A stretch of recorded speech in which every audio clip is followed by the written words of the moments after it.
Hey, y'all, welcome back to In the Blind Podcast. My name is Eric Gunderson. This is my co-host, Mr. Stephen Barker Lyles. It's me, and we're in a band called Love and Theft together. Yes, we are. We're 18 years there? 18 years. We are here today in our studio at Riley Green's Duck Line in downtown Nashville, Midtown to be exact. And we figured today that we would do a solo episode with just Stephen and I. We got some new music coming out, and we figured who better to tell our story than ourselves. So, yeah. We're going to, have one of these solo today. Hopefully y'all dig it. Hopefully y'all learn some more about us if you didn't know, and we'll go from there. So what's up, Steve? Hey, Ecker. When my kid was young, remember I used to call you Ecker? Oh, yeah. Because he couldn't say Eric. Yep. Hey, Ecker. It's a beautiful day here in Nashville. So we're putting out new music, huh? Yeah, we are. That's what they say. Our first single in a few years is coming Yeah. out on May 15th. It's a song called Farm Truck, and we're pretty excited about it. We've got a whole new project that we're working on, and this will be the lead-in single to that. So we're going to try to put out a song every 4 to 6 weeks for the next year or so, and then wrap it all up with a full-length project at the end. Yeah. And I don't know, we've been holding on to some music for a really long time that we are really passionate about and that we really love, and some of those songs will be on this project. Some stuff we started recording last fall, some stuff we've been doing in the last couple months. So Still writing for it, which is fun. yeah, we're And we excited got for great new everybody to hear it. management. New management's good. Yep. That's fun. So we're slowly building a new team, and we started this podcast about a year ago, and wasn't really sure what was gonna kind of transpire with our music and everything else. We're trying to just have as many irons in the fire as we possibly could, and then we started writing again. Had some friends pitching us some incredible songs, and we never really took a break or anything. We were just kind of waiting on the business and to see how things changed, and feel like now is as good a time as ever to put out some new stuff. I mean, I think the climate of the music business is in a really good place. I was talking to somebody the other day who's like, the music business is broken. What? And I was like, well, why is it broken? He was like, well, no, nothing's the same as it used to be. We worked so hard to figure this thing out. Now it's completely different. I mean, like, Nothing's ever going to be the same. yeah, I told him, I was like, man, everything changes. Change is good. I think it keeps people nimble and keeps you on your feet. And Yeah. so, I mean, sometimes I think it can be frustrating, but I think for the most part, the place that the business is at is huge. I think there's more opportunities for people than there's ever been. There's, I think, a little bit of oversaturation of music, but there's also oversaturation of good music. And I think maybe Our new music's fire, dude. I'm like so pumped about it. I think so. Worth the wait. I think it holds up, with everything else that I'm hearing on the radio. It's unique to us. I don't think we've really changed our sound at all over the years. I mean, I think we've evolved and we've grown, and some stuff is leaned more towards the pop side of things, but everybody poo-poos all over when you say the word pop, but I'm like, pop is popular. So if your music is popular and it's doing well, like, I don't think that's a bad thing. I mean, I think there's something to be said for people that chase a certain sound that might be more on the pop side and there's not a whole lot of lyrical depth, but I think what we've always done is true to us and the music that we've grown up listening to and the stuff that we're passionate about. So. Yeah. Well, Farm Truck, if you have a song called Farm Truck, that's country. It's true. So that works out. And Eric mixed it 1,324 times, so you're going to love how it sounds. It was actually like 27 mixes, but God. actually we're maybe at like 31. But I can't imagine how many hours you think you spent on it though. Hours, a lot. A lot. But I was also like retreating my room, dialing things in. No, it just shows you that different set of monitors on one thing. So it shows everyone that you're passionate about it. I am passionate about it. No, I want it that's to be good. the best that it possibly can be, and Because I'm not a mixer. I can tell you what to do, but I can't do it. So I'm grateful. So how long have we been doing this now? Well, you and me have different numbers every time, but I'm like 8. I thought it was 18 years, but. Well, we started playing together in 2006, so since it's Okay. 2026, that would be 20 years. 20 years. That's awesome, dude. Yeah, so we finally hit that mark. I think within like I think it was we met in April. It's of wild, dude. 2006. You talking about Belmont? Yeah. Man. Yeah, so I think that's kind of a interesting story to tell how that whole thing happened. I found a picture of it the other day, actually. I was going through old pictures, and I found a picture of me on that stage the night I met you. You're not in the picture, but It was somebody just took it of me up there. Yeah, so we were at Belmont at the Curb Cafe, one of our ex labels, and Kanan Smith was either going to see me or was he playing too? He was playing too. You were opening for Kanan. Yeah, and I was opening for I had Kanan. like preface that story. Like my roommate at the time had met Kanan out at a writer's night, and he told Kanan, he was like, "Hey, I'm a producer trying to get some new clients." So he booked this demo session with Kanan, and then my roommate at the time just didn't show up. Like, I mean, I don't know what he was doing, but he was pretty heavy into drugs and alcohol at the time. So like Kanan knocks on the front door. He's like, "Hey, does Jamie Morgan live here? Like, I'm supposed to have a session here In East Nashville? Yeah. And I was like, no, but I can run the studio upstairs if you want. And so we went upstairs, and it was actually just tracking vocals. Like the track had already been Was built, it Ray so Ray's Juke Joint? Ray Ray's Juke Joint. I remember So that part. I loaded up the session, tracked, his background vocals, and I remember he was leaving. He's wearing it was at the phase of Kanan's life where he was living at that condo complex, and he was dressing really preppy.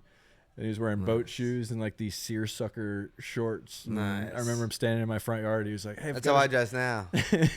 so hey, I got a show tonight. This guy, Stephen Barker Lyles. He said your full name. Yeah, you better. He's opening up for me. His sister's gonna sing with him." And he's like, "Yeah, my sister's actually singing BGVs with me tonight, so it would be a cool thing. You should come meet him. He's like a country Gavin DeGraw." So packed up my stuff, ran out to the Curb Cafe at Belmont. You probably ran as fast as you could. I did. I so sprinted excited all to the way meet there. me, man. I didn't have a car, so I ran there. That is so cool. But yeah, that was how first that got night. started. And then I heard you up there in the Curb Cafe on Belmont's campus, which at the time was like a corner of their cafeteria almost. And yeah, I heard you. I introduced myself afterwards. That's and right. Then we started writing together probably 4 months after that or so. Yeah, through Bob and Jeff, and here we are 20 years later putting out Farm Truck. Yep. It's going to be our biggest song yet. I think so. I hope so. I hope so. We hope so. And we have some bangers to follow it, which is exciting. Yeah. It was hard to pick a single, I think, for us, right, for this, because we were so excited about all of them, but we did agree on this one after some I mean, I think conversations. we're excited about all of them. And Yeah. I don't know. I think the way you release music now is so different. Like it used to be okay, well, if we want that to be a single on the radio, we can't burn it at the DSPs because once it's, lived its little 6-month life, then it's done. And I think the cool thing about music now, it's even the Morgan Wallen record that came out, what was it, last year? It's they just released a song off that. It was one of my favorite songs from that record. I've been listening to it for a couple of years, and now it's just going to country radio, and people that maybe aren't necessarily the biggest Morgan Wallen fans are hearing it for the first time. So I think doing things differently is a good thing for us. And that's why we need y'all to pre-save it, because we found out if you pre-save it, it'll help us get on bigger playlists and more people can hear it. So if you like us and you like our songs and music and you care about us and our families, we'd love for you to pre-save this song so that we can get on more playlists and get heard, and we'll really get kick-started off to the next phase of our career. Next phase. Well, we will put the link in the description of this video or this podcast episode. So we're starting to get a lot of bookings, but I think this new music will help us book a lot more shows. Yeah, I know for we meet people in Nashville that come to our showcase, and they're like, "Well, you never come to North Dakota anymore." I'm like, "Well, pretty soon. So pretty soon we'll be back. We'll be back, but we are still staying pretty busy, I guess. Yeah, but, yeah. I mean, definitely with all the different things we have going on, we're very busy. We could be which is busier good. though. So yeah, on the music side of things. So I had a question for you. Oh, good. I guess thinking back to when we were a trio and we were about to sign a new deal at RCA, Lyric Street had shut down. I remember, going into that thinking, all right, this is the next big thing. This is the next coolest opportunity that we're going to get. And then Brian Bendis, our third member of our trio at the time, called us up and was like, hey, I don't think I want to continue doing this Love and Theft thing with you guys. I'm going to do a solo project. So I remember how I felt about it. But when you got that call, what were your thoughts? Was it a good thing, or was it like, oh shit, we've just coming off the heels of our biggest song yet, our first top 10 song? Well, from what I remember, I called you right away, and I was like, man, what if we just be a duo? And I don't think I panicked at all. Yeah, I think I was more like, oh, this could be awesome. There's no duos over there because Montgomery Gentry left and Brooks and Dunn had retired. So, and I was like, well, we got to come up with a plan. And and pitch it to them, but it really wasn't hard. They kind of said they kind of said yes, like really. Like, well, I think that's a good idea. I was excited about the idea of potentially being a duo because it made sense. I thought you and I sang the majority of the lead stuff at that point. We'd get anyway. 50 cents on the dollar. Yeah, and then splitting things 2 ways instead of 3 ways seemed extremely exciting. I think my only reservation was like, okay, we just had a hit as a trio. Was Jim Catino and Joe Galani at Sony gonna go for? Yeah, you know, all right. A shift. Well, this is plans. A totally different configuration than what you just had a hit with. But I mean, I remember that meeting with Jim. He was like, "Man, I love what y'all are doing. I love this music." And even the stuff that we kind of had played for him and turned in was mainly you and I singing lead on it. Yeah. I think Brian sang a bridge and played a guitar solo. So I think it made sense. And thankfully, they were all really excited about it. But it did kind of shift from like, okay, we're just going to sign you into it being a development deal. And like, we'll record a few songs and we'll see how it goes. But I don't know. Looking back on it now, it's probably the best thing that could have happened. Oh, heck yeah. And it put us in the duo category for nominations. Yeah. That was, I mean, I don't realize, I guess I didn't realize when we were being nominated so frequently for all those things. Like when you're in the midst of it and it just is the natural progression, it's like, well, yeah, we're one of 5 duos that's out right now. There's 4 slots. It makes sense that we're getting nominated. But even now looking back on it, there was way more than just 4 or 5 duos. There was a ton. And we were incredibly fortunate and lucky, in my opinion, to even be mentioned in that category. But then, you know. And we got free trips to Vegas every year. That we did. That was pretty sweet. Well, we just randomly, like, recently, you know, signed with a new management company that has some resources. They're a bigger company. So we, like, tried to see if we could get nominated for an ACM award this time, and somehow we made it to the final ballot like before the last one that came out. But we were like, maybe next year. Yeah, but even that, the process of trying to, you know, get people to vote and like pay attention, like it kind of reignited like some excitement for me. Like, okay, yeah, we are still relevant in a sense here, and like all we are is a song away from being right back in the thick of it. So, and this could be it. That's kind of an exciting place to be. But I think you take advantage of or take for granted like how cool that is to be nominated for something like awesome. that. So like I went home and like dug out all like those medals and stuff, because when you're nominated, I don't know if they still do, they used to send you a medal. And I've got all of them. Oh man, I wonder where mine are. So I went and found them all, and they're all hung up in my studio now. But it's like it's just a constant reminder of kind of like where we came from and where we'd like to be again. So that's good you have those. What was your favorite tour we ever did? Do you have a favorite one? I think I have 2. Okay. I think. And why? The most exciting thing I think for us was probably the Taylor Swift tour. Yeah. Just because it was the first major. Like we had gone out and done, you know, like 10 shows or so with Tracy Byrd and some other kind of country legends, but like to be kind of at the same level as Taylor at that point, and then have her find our music, invite us out on tour, to see her go from what she was at first, which was, you know, she was selling out theaters and small civic centers, but then to be on tour with her when she started selling out arenas, and then, you know, I don't know, it's just one of the coolest things I've ever seen. I've never gotten to see something like that kind of be built from the ground up and then be like a part of it. And we were like Mark Miller's conversion van, right? With a trailer. And my brother, you, me, and Brian just trucking all over the country. Yeah. Yeah, we were managed by Mark Miller from the band Sawyer Brown, which a lot of people don't know. And you know, they have a really cool story. Some of the hardest working guys in music. I mean, they're still touring, doing over 120 shows a year even now. I mean, they took a little bit of a break, but with the resurgence of 90s country, they've kind of really capitalized on that. But it was great to have him at the beginning of our career, just to kind of be a voice of reason and understand it from the artist perspective. And they had a really nice tour bus that they kind of dangled in front of us like a carrot. Like, okay, if you guys hit this benchmark, this one and this one, then we'll let you take our bus out. So I remember that one. I think it was one of the first Taylor Swift tour shows that we did. Yeah, we had to bring their bus in Knoxville. It was at, you know, wherever the Thanks for the bus, Mark. And that was really cool to get to show up in a bus for the first time on a tour like that. I mean, she only had 2 buses and 2 trucks at that point. Only? Well, compared to what she has now, I know. 100. 100. What? Plus, what's the other tour? I mean, I think the first Tim McGraw tour with Lady Antebellum was pretty cool. Just to it's hard to beat that for me. I mean, I just growing up listening to Tim McGraw, Kenny Chesney, Toby Keith, George Strait, like those were kind of like the big 4 for me. So like to get to go on tour with, at the time, one of the biggest legends in the business, and I mean, and still, I mean, it was really I don't know, just one of the coolest things. He treated us like family. Yeah, he was Didn't cool. treat us like the baby act on a tour. Like their crew was amazing. We got to see him with his shirt off like every day. Yeah, That I was was so looking at their cool. pictures the other day, and we played that show up in New York. I remember With a theme park next to it. no, that was the Darien Lakes one, but my mom Oh. came to the one that was at Woodstock, or like the old Woodstock Oh, site, yeah, yeah. and brought her best friend. And there's a picture of her and her friend Jody on either side of Tim McGraw with his shirt off, glistening with sweat. And So hot. found that was my mom's profile picture for a while. She liked Sure. that. So If I had that picture, I'd make it mine too. yeah, no, I think that was probably my favorite, just because of just how cool it was to be.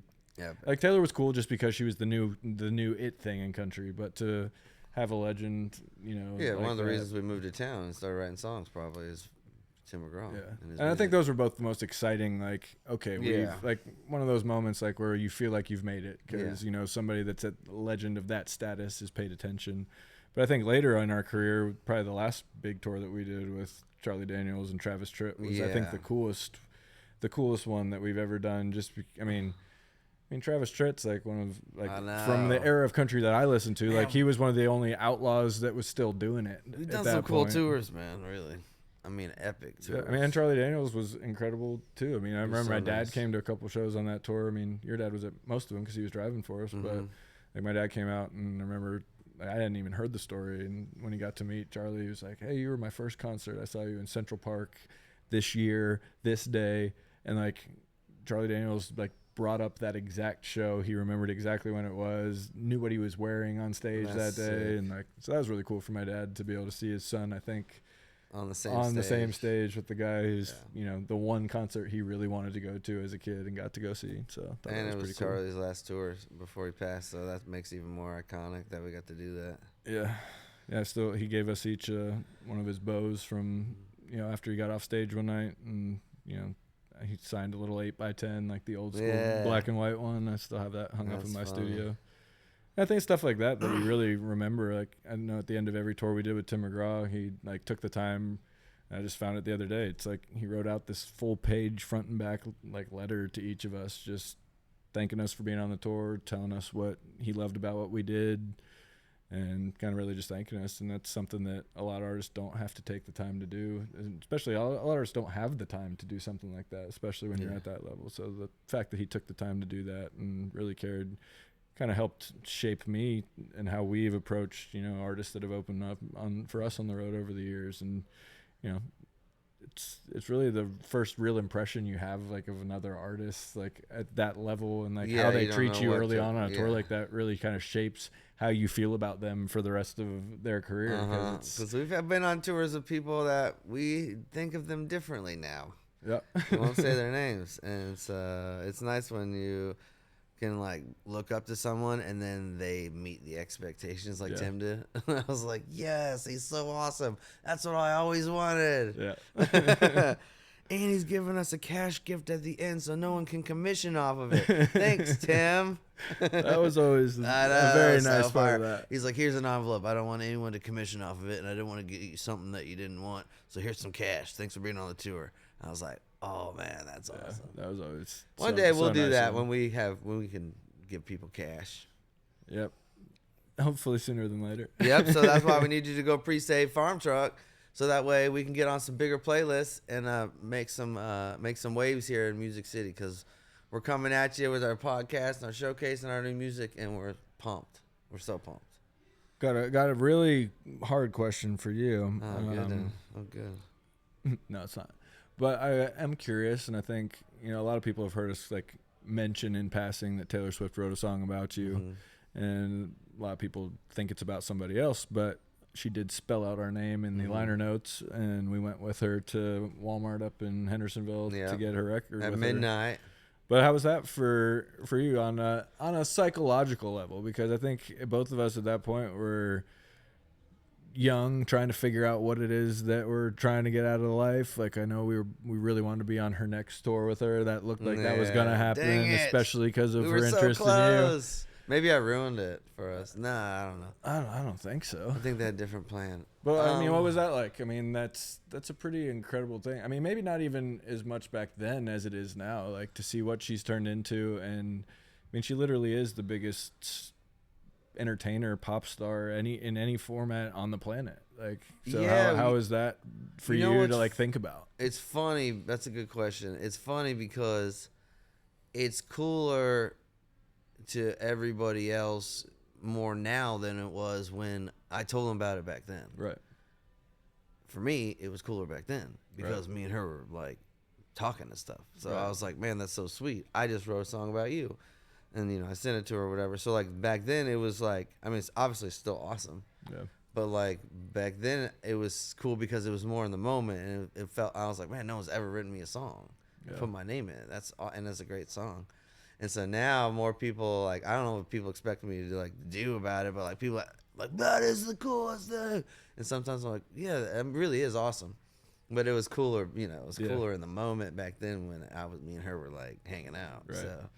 But But it's pretty awesome. I am curious also, like, because last year we were in Europe, and like I remember, I'm not sure who it was, but they sent you, maybe it was Bob even, that like sent you a video of her playing the song in Paris or something while we were over there. Yeah, man. And then that same day we were driving up this hill to this Airbnb or like little small hotel we were playing at. We had just finished sound checking, and I remember Rainey, your daughter, was on speakerphone, and she goes, "Dad, how have you never told me that Taylor Swift wrote a song about you?" And you like hung up the phone. You're like, "Dang it, she found out." She Like, found out. whereas for me, I feel like that might be something like I would have led with my daughter just because of how huge she is. So like, how is that now, and how has she changed? Like, Yeah, that kinda how cat's been out of the bag for a little while now. Is it like cool to her now that like does she think like get it? Does my it, like, kids don't really get it. I don't even know if I don't think a lot of people really close with me really get it. It's more like I don't know. That's a good question. I just don't know how to answer it. I don't know if people like or they're just downplaying it. Yeah. Because they don't like. I'm one of the only, if the only guy she put their name in the song, and it's so nice, right? So it's like, and so people don't. I think it's like a lot for people to take in. Yeah. Because it's really such a nice gift and a nice thing. So when she remember when we were over there and somebody sent me that video of her playing, I was like, yeah, she's still thinking about me. I knew it. Yeah. So that's. I think that's it's cool funny. that like that's a song that she still brings back and plays like in a stadium show after all these years. She Like, probably won't play it at her wedding with makes Kelsey sense. guy, but Makes sense. that's okay. I mean, if she wants me to go there and play it, I will. I'll come play it for you. That'd be great. If- That'd yeah, be, I'll- one of those full circle moments. Yeah, It just makes sense. If it mean a lot to you, Taylor, I'll come play. I have heard that Travis smells really good though. Yeah, does he have his own cologne? I don't know, but I did see Ella Langley just came out with one. Yeah, I saw that. And like I wasn't actually sure how people were gonna react to that because, like, just the bottle, the poses and stuff, but people were like freaking out over it. Like guys are buying it and stuff just to smell Ella, and like I didn't realize that it was that big of a deal, but I guess it is. Wait, I saw this. What's the term for like if you're like a guy Ella Langley fan? What's it called? Oh, Ella's Fellows or whatever. Yeah, Ella's Fellas. I think we're Ella's Fellas. Yeah, I love her like music, a man. lot. Yeah, I'm excited for what she's doing for the format. Yeah, it's good. It's really good, and Her I mean, music's for so years, people have been like, "Oh, there's no women in country music," but I think right now it's like, I think some of the music the women are putting out is, Yeah. kicking the ass of some of the stuff the dudes are putting out. Going So- well. Keep raising the bar. So. But I think good music is good for the format, whether it comes from men or women. Like, good music is good music, and I think there's been times where like they force stuff and they push stuff that's not deserving, like on the female side of it and male side of it. Yeah. Like, and then it's nice to see like good stuff win because it's good, and also enjoy seeing like these girls, Ella, Megan, even Ashley Cook, and some of the it's like they're very confident in who they are, what their sound is, and they're kind of picking a lane and carving out like a niche for themselves, and they have a very unique, specific sound. Whereas I think maybe 5-6 years ago, a lot of the girls on the radio were trying to copy each other. Yeah. Now it's like the diversity and the difference is what's making them cool and setting them apart. So I'm here for it. I'm enjoying it. Me too. So, The key for female artists, I think, is for them they have to try and find how can I get the dudes to like me, yeah. and that's what Ella has done really well. Yeah. And guys like want to buy a ticket to her show, like, yeah, let's go. I'll buy a ticket, babe. Yeah, and she seems like a guy's girl in the sense that like Yeah. she has the cute feminine side, but then she also is a hunter. She's likes the outdoors, but then I also love her videos about her cooking and making stuff. I mean, it's just, I think she's so authentic and likable just because of how honest and accessible she is. And her I think it's cool. GRWM videos. If you don't know, get ready with me. Oh yeah. Yeah, and she gets ready. You can like. I film those every single day, but I just never put them out because they're very short. And there's not a whole lot to. Yeah. Watch me pick out one of these 5 same T-shirts that I've worn for the last 15 years. Like that's kind of. Oh yeah, my wife gets so annoyed. She's like, "It takes you 5 minutes to get ready if you need to." I'm like, "Yeah, maybe less." Yeah. If I need to. She's like, why are you still in bed? I'm like, because I don't need to get up an hour before we go to whatever. So, anyways, but we're so pumped for everyone to hear all this music, man. We worked hard on it, and we're continuing to work hard on it, so we're going to have a lot more fun things to come. And so please pre-save it, because that is going to help us a lot. And also because we want you to have it, okay? Out of all of our records that we made so far, which is your favorite? Like albums? Like albums, like whole projects. Man, cheese on bread. We got. I know we have Live in Savannah was our first record that we ever put out. Funny story behind that. We had to put that out so we would have some kind of music to promote Taylor ourselves tour. on the Taylor Swift tour. So and the in power Savannah, went out. Georgia, yeah, we hired this whole mobile recording rig to come in. Didn't get a sound check, didn't get anything. The power was out until like 20 seconds before we went on stage. We walked up there and the guy just hit record, and it actually turned out pretty good. I love that record. Also because it's the only live one we have, and the fans are so loud. It's so fun. Was pretty and cool. it's also a good reminder of like brings back memories from that tour for me. Yeah. And then our first full-length record was Worldwide Open. That was when we released on Lyric Street. Then we had our self-titled record, which is the next one we put out on RCA. And then we were in the process of making a second one, which I think would have been probably one of our best records ever. Had some incredible songs on it that I absolutely loved. And then we got dropped and then lost the rights to the masters for those. So then we put out an acoustic record. We started to put it out acoustic so we could get out of another deal so we could make a full-length record. And then it ended up being a full-length record. It just didn't have any electric guitars on it. That was wild. But that's also, like, I think that sonically for me personally is my favorite. I think just because it has Whiskey on My Breath and a couple other songs in there that I absolutely love. Man, I think the most fun record we ever made was the one with Jim Ed and Josh Leo. The Need to Breathe. Yeah.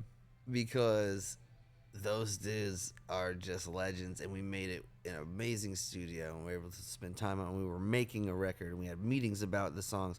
We didn't piece it together, really. Yeah. And then, you know, people like Willie Nelson's harp player comes in or whatever. And then you had, who's that guitar player that played on it from? What band was he from? It's like in, little moments. Allman Brothers. Yeah. Jack Pearson. Yeah, so we just had like, and those guys have done so many things in their story. It was like, so I was watching. I have like I have so much video footage of it that I want to do something with. I don't know what to do with it, but and I found it the other day, and it's like, man, that was like, we did that. Yeah.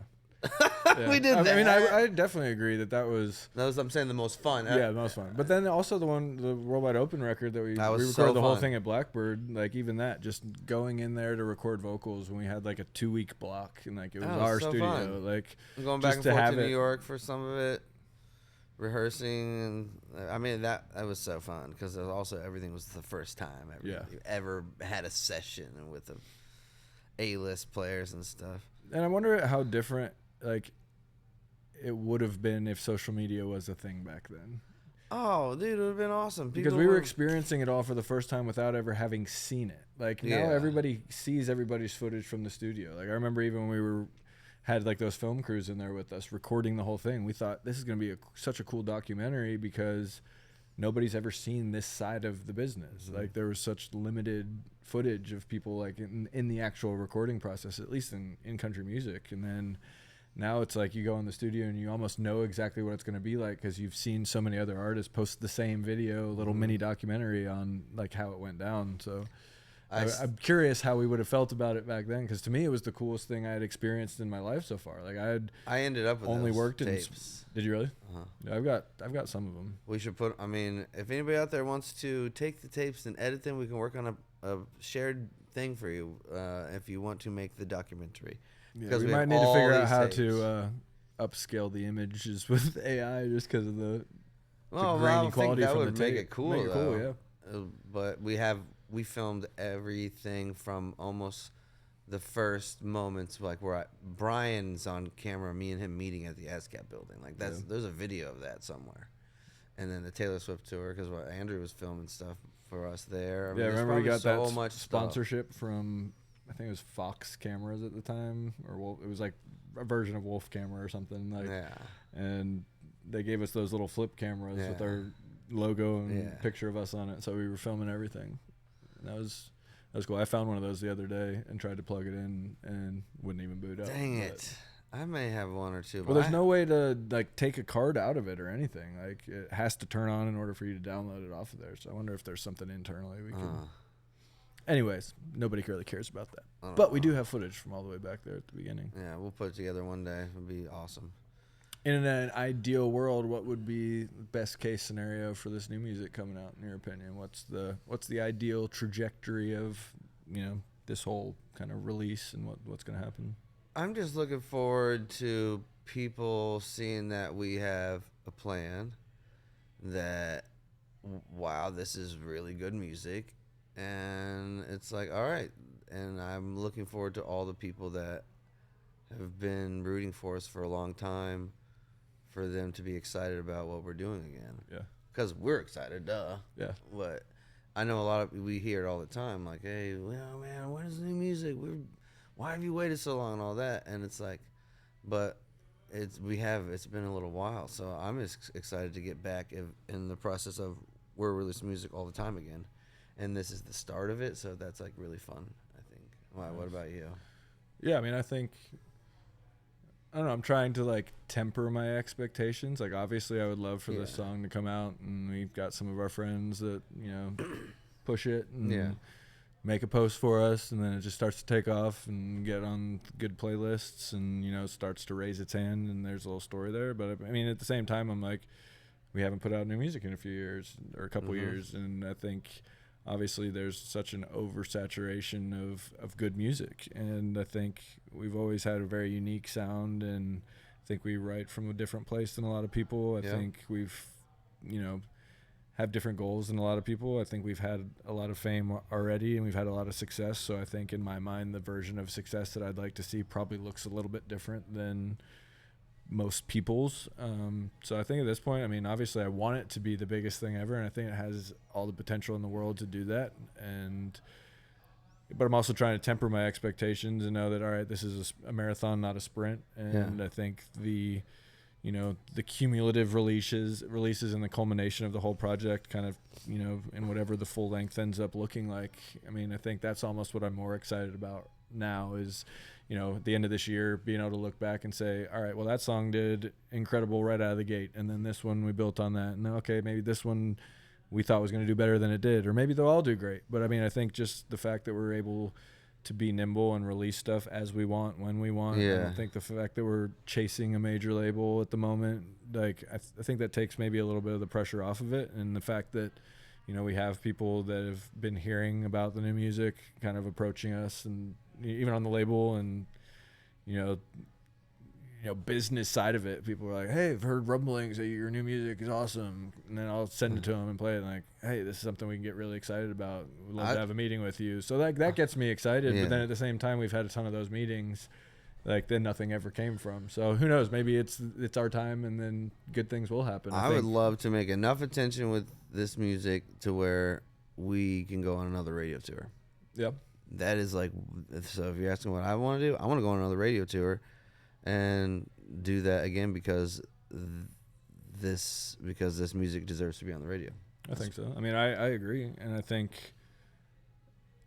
we have so many friends at radio that are still in it. Like, I mean, it's also kind of fun. Like a lot of people that we got into the business with on the business side 21 years ago. It's like we were all just hanging out at our house in East Nashville. We were all going to Three Crow or be on the edge. We're all playing softball at Shelby Bottoms. You know what I mean? Like, we're all together with all these people, and half those people are now running these labels, or they're like super high up, or people that, I mean, I look at like Katie McCartney, who is our promo coordinator at Carolwood Records, now basically running MCA. Like, I mean, a lot of these people have worked their way up through the business on the same timeline that we have, and a lot of our friends are in these positions now to, you know, if they are still excited about our music, they're in a position where they could sign us, and it's kind of a interesting, fun place to be. Like, all of us have been doing it long enough to where, you know, relationships and friendships that we've never even looked at on the business side, they're there. And some of those people, you know, are coming out of the woodwork now being like, all right, I'm in this position. Would love to hear your project when you're done with it. So I think even just that, and, you know, our consistency with our friendships and the people that, you know, we've come up with in this business, a lot of people forget those people, and the fact that we've maintained a lot of those relationships and we've been authentically ourselves through the whole process. I mean, I think it goes a long way. And I think, I'm right there with you. I'm excited to see what opportunities do present themselves. I mean, a lot of times in sports and other things, it's like you reach a certain age and it's like your shelf life kind of expired. And that, like you said earlier on a different podcast today, it's like, that doesn't have to be the case, you know, anymore. I mean, look at Chris Stapleton when he broke for the first time. Like, he was the same age we were at right now. Like, I mean, even Luke and Blake and other people, I mean, late 30s, early 40s. So, you know, we were very fortunate enough, I think, to have a lot of success early on. I think we've learned a lot of what we want in this business, and I think we also know exactly what we don't want. And I don't think we'll jump at things and opportunities just for the sake of taking advantage of an opportunity like we used to. Now I think we can be a little bit more purposeful with the decisions we make, and we don't have to sign any stupid deals just to get our foot in the door. And, you know, if the right thing came about, I would sign another deal tomorrow. So I'm anxious to see what happens, but again, I'm more excited about it than I've ever been. You know, we're in a better place now than we've been, for sure. Yeah, I think it's been, doing this podcast has been a lot of fun to see how everybody is doing it differently. Like, at first I kind of approached it from okay, we did it this way, you guys are doing it this way, there's a big gap here, like, how do we kind of meet in the middle? But the more I talk to people that are doing it independently, that are focusing just on the DSP side of it and the social media side, it's like, okay, you can have an incredible career doing just that, but then if you can augment that with the radio piece, if you can augment that with the rest with of a podcast, with the showcase, you know, I think it's cool. And I think I have a different kind of opinion of the business as a whole than I've ever had. And I think I've always been a little pissed off and jaded just because it doesn't stress me out as much anymore. That's for sure. I mean, and also sitting down and talking to people, it's like, I remember even during the Cameron Marlowe episode, like, listening to him, who's seemingly on top of the world right now, having hit after hit, things doing really well, even to hear him talk about a record that he didn't think was going to do as well as it, you know, or he thought it would do better than it actually did. You know, I looked at some of the comments from that post, and, you know, there's other big artists saying, man, that's mind-blowing that someone that is that good of a singer, that has those kind of songs and has had that kind of success, is still in his own head thinking about why something doesn't work and how I need to rewrite this next project to, you know, strike a different chord with people. So, you know, I think that just I think everybody's fighting a battle in their own head when it comes to their music and their art. And I think just staying the course and keep doing what you know works and what has worked for us in the past, I think, is the most important thing for us. I think so many people chase sounds and chase fads to try to have that flash in the pan kind of success. And I don't know. I think it's just less nerve-wracking not trying to chase that. I'm excited to be back at it, and I think that we got a lot of fans and people rooting for us. So it's like we can feel that love everywhere we go. It's really nice. Yeah, I agree. Because not everyone has people rooting for them. A lot of people have people rooting against them. Yeah. Which we do not. Yeah. Last night I was reading this thing, and it was like, basically the main idea is basically keep it to yourself until it's happening and until it's working, because there's so many people out there that are listening when, even if it's something about, like, okay, this is our plan for this single, this is going to do this is the reaction it's getting here, it's going to be great. If the wrong person hears that and hears you excited, they will make it their goal to just torpedo that thing and send it to the bottom of the ocean. they don't care if they have any success. They just want you not to have success. So hopefully they can do something over here on the side. If God is for us, who can be against us, Eric? That's a good point. But I have learned that the people, even if God is for you, if there's really loud people against you that know what your plan was, they try to sabotage it. So I've been trying to read my Bible more lately, my mom's, and she had this one verse underlined, famous verse, is more blessed to give than to receive.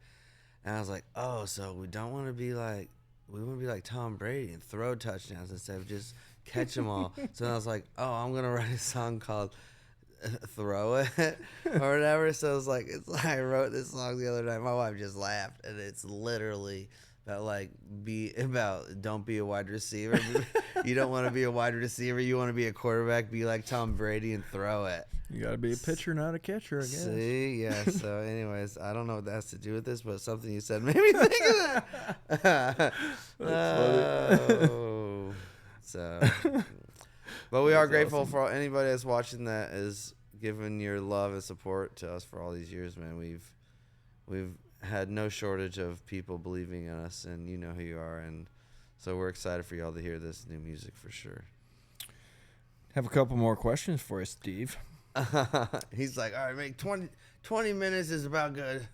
I don't care. I'm just saying. All right, of these new songs, Uh-huh. which one do you think is the most, like, love and theft in the sense, like, that it checks the boxes of, like, what we've done so far, also kind of shows where we're at now and how we've grown? That's a good one. Yikes. I don't know. I mean, man, I don't know. I mean, I think I know. I love Easy to Be Lonely. That's what I was going to say, just because sonically it is very reminiscent of, I think, the songs that kind of inspired us early on. Yes, 100%. Like, I mean, for those that don't know, like, kind of our goal, like, our biggest influences were probably the Eagles, Crosby, Stills, and Nash, and I would say Tom Petty and the Heartbreakers, those three in particular, just the way those songs are structured, obviously on the Eagles and CSN side, like, you know, obviously the harmonies are the focus. But I think just that song's also the vibe really of cool. it, it's really it's about the lyric, it's about the song, and nothing really takes away from that. But it also, I don't know, when I listen to it, it just feels warm. It feels sonically very throwback, but also very current. Like, that to me, I think is, even if it's not the most love and theft, it's the most Eagles-y, I would say. Yeah, that's the one that I'm like, oh my gosh, I just want to listen to it over and over the most. I like listening to all of them, but sometimes you have to take a break with your ears, you know. Yeah. But that one is so fun, and also I'm like, man, this song's cool. Yeah. And I'm also excited about it because this way that we're releasing it, I mean, the way most people are right now, it's like we always used to release something and hope it would do well so we could get to the next song. Yeah. And I think the way that things, like, it's like, okay, I know that all these songs are going to come out. I know that people are going to like them for different reasons, and we don't have that, you know, hopefully monster on our back. Hopefully this one does good, so the label will put out another one. Yeah, we've had that a bunch of times. Because, I mean, for people that don't know, like, you almost feel like you're in prison at that point when you're on a label, because it's like, okay, you work so hard on this whole project, you're so passionate about it, and then the label picks the first single. Like, you don't even pick what's coming out first. And in many cases with us, they picked a song that we probably would have been our last choice. And I mean, and that happened to us, like, on multiple radio tours and other stuff. What's your least favorite song we ever recorded? Ever? Yeah. Oh man, I don't want to hurt any songwriters' feelings though. I mean, if there's a song that's on any of our projects that stands out to me as the one that shouldn't be there, it's Shake It. Like, yeah. Because I mean, even when I remember writing it with James, I mean, wrote it also with Busby. I mean, rest in peace. Like, I think that's cool to have a song on a project that I wrote with him, just because I loved him, and people love that song though, and people love it, but for the reasons we don't like it. Right? It doesn't necessarily, in my opinion, reflect like what we set out to do. I was so embarrassed. Like, and when I turned in the demo, I was like, great, this is going to be the one that management and the label loves, and they did, because it was just almost borderline so cheesy. I that got it would work. outvoted, by the way. It was put that on the record. I got outvoted on doing that one. But then again, it's like somehow it's Stormy Warren's favorite song, and he I begs us to play that know, when he hears yeah. it. And I get it for Yeah. some people, and I He understand begs that. us to play it. But for me, like if you're on stage with a bunch of other songwriters and you break that one out, everyone kind of looks down at you like, okay, Good one, all right, guys. you guys have all these songs, and that's the one you chose to play. So. I know. And not that I've ever chosen to play that. We've been asked to Asked play it a couple many of times, times, all usually the by Stormy time. to do it. But yeah, I think for me that's the only one that we've ever recorded that I'm just like, yeah, this doesn't. It's a feel little like cringy. it fits. I can mean, see how it could be a hit, and how it has hit potential, but like it's not what I want to sing as our encore every night. Yeah. And that for me, it's not a song that I love playing. I love playing every single song in our set. Yeah, me too. And that's why that one's never really been in there. And I don't think there's another song that we've recorded, even singles and stuff that people picked as songs. Like, I mean, I guess when they picked She's Amazing to be our first single on RCA, like I see how that could be considered a hit song and check a lot of the boxes and stuff, but I don't think it made us. It didn't really showcase anything cool or unique about, No, about just us. it was like, okay, good. It We was sang kinda it. We cookie sang a cutter. good song. Yeah, we could sing anything. But Yeah, but for me, that was. yeah, I think Shake agree. It is probably the one that I just wish wasn't on a project. Because if I listen to everything from front to back, I'm like, yeah, that's really cool. If I'm and then you're like completely skip, not in my own head and listening to it just as a listener, I'm like, yeah, that's cool, except for that one. and you're like, oh, I'm not gonna listen to that one because I don't want to ruin my day right now that I recorded that my band name's on that song. But then again, someone will send us a comment or a message, be This like, song's every time I awesome. hear this, it just brightens my day. It makes me, and I'm like, all right, that's awesome. And so I guess, Yeah. you know, and that's a beautiful thing about music is that every song does something different for someone else. And I have to realize that even when we're writing stuff, it's like, okay, make this as authentic to you as possible. And even so, someone's going to relate to this in a completely different way that you never would have even thought was inside the realm of possibility, that this is the emotion that this song in particular is going to pull out of somebody else. And I think that's what makes music so cool, is the fact that I could listen to Whiskey on My Breath and it's, okay, this song saved my life. This song did this, and this for me. And then someone else could listen to it and it's just a reminder of their childhood with their own parent or with it's something completely different. And I think that's the power of music, and that's the beauty, I think, of what we get to do is like you can write something for yourself and it literally could change millions of lives overnight. And I think that's really cool. But it's a big responsibility too. Like you have to be, I think, purposeful. And sometimes if you write songs from a really dark place, that can also send people even down a darker path and send them into a tailspin. So This is fun because like nobody really knows what we're about to put out, and nobody knows how many bangers we have, and so it's almost like ha ha ha. I don't know, not in an arrogant way, just that's how it feels. Because like look at some people are gonna like it, and like they love all of our stuff, and then some other people will be like, oh, this is really good. yeah. So it's fun because it's exciting. It's like I'm like the worst person to like not give someone their birthday present early if I'm Right. excited about it. You know, like, well, we're hanging out right now. I know your birthday party's tomorrow, but dude, you can wear this tonight. Right. We're going out. And so that's why I'm like, this is really exciting for me because I'm like, it's like we have this one song's coming out really soon, and then we have other songs that are gonna come. So like so excited. It's just I'm pumped. Yeah. Yeah. And I don't think I've ever been this excited about anything we've done because I felt like there was always a different kind of pressure. Yeah, I don't feel Like even like from management and other people, like, all right, time's ticking, guys. It's been this many weeks since your last one. It's like, what are people going to think you're doing? And it's like, no one's counting on this. No one can count on this music to do well more than us. yeah. There's nobody's like banking their career on our new music. It's just us. Yeah. So if someone's like putting that on us, I'm like, that's a joke.